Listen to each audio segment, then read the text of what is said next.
Un des projets sur lesquels je travaille actuellement concerne le marronnage à Saint-Domingue, donc Haïti, et qui consistait à numériser toutes les annonces de fuite d'esclaves qu'on avait retrouvées dans un journal à Saint-Domingue, les affiches américaines, pour mieux comprendre le quotidien de l'esclavage.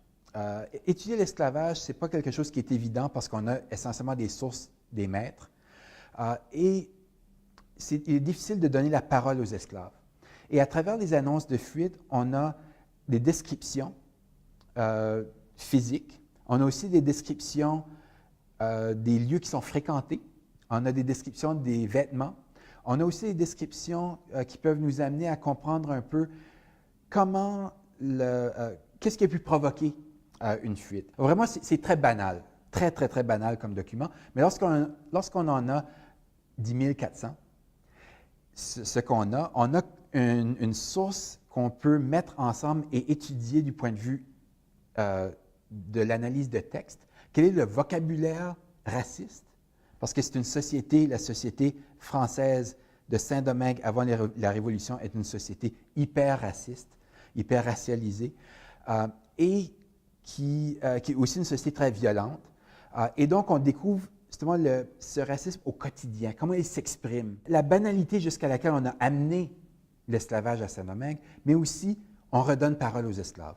Des esclaves qui s'échappent, qui ont des gestes de résistance, où on dit « tel esclave est futé, méfiez-vous, il se prétend libre, tel esclave fréquente tel endroit, joue bien de la musique, est présent dans les bals ».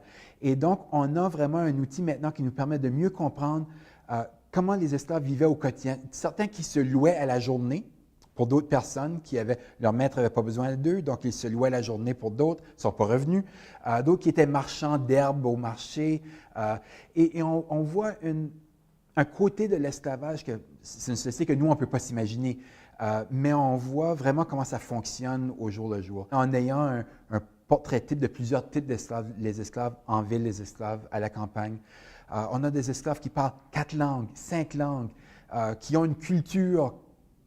Aujourd'hui, quand on pense aux esclaves, on pense que c'est quelqu'un qui est dans un champ qui coupe la canne à sucre, point. Non, on a des gens que le maître dit « Je veux cet esclave-là sait lire, écrire, parle 4 ou 5 langues. J'ai besoin pratiquement cet esclave-là qui est son lien avec différents marchands. » On voit un rôle qui est donné à ces esclaves-là. Encore une fois, c'est le dépaysement total pour nous, encore une fois, de se plonger dans un autre monde et de pouvoir recréer. On ne veut certainement pas recréer cette société-là, de pouvoir la reconstituer, de pouvoir mieux la comprendre. Je pense que c'est important.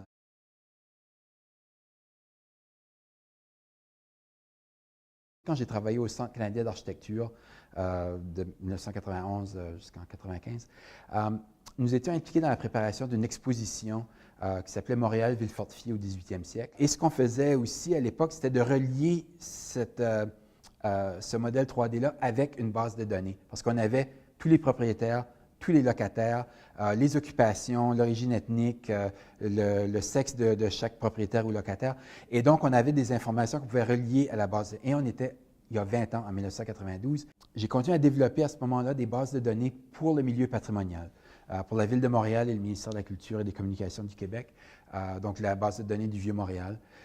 Donc l'inventaire patrimonial du Vieux-Montréal et ensuite le grand répertoire du patrimoine bâti de la Ville de Montréal.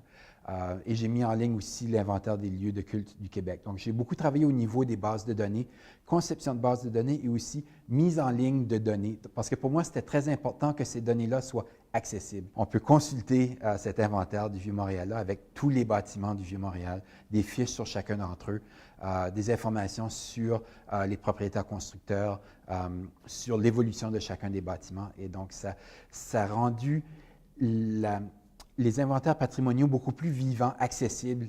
La différence en termes de consultation qu'on peut avoir, alors qu'auparavant, il y avait quelques dizaines de personnes qui consultaient les fiches dans les bureaux de la ville ou du ministère.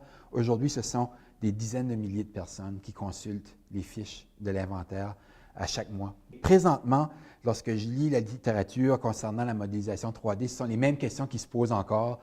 Comment rendre compte de la 4e dimension, donc du temps dans des modèles tridimensionnels, et aussi comment relier ces modèles-là à des bases de données.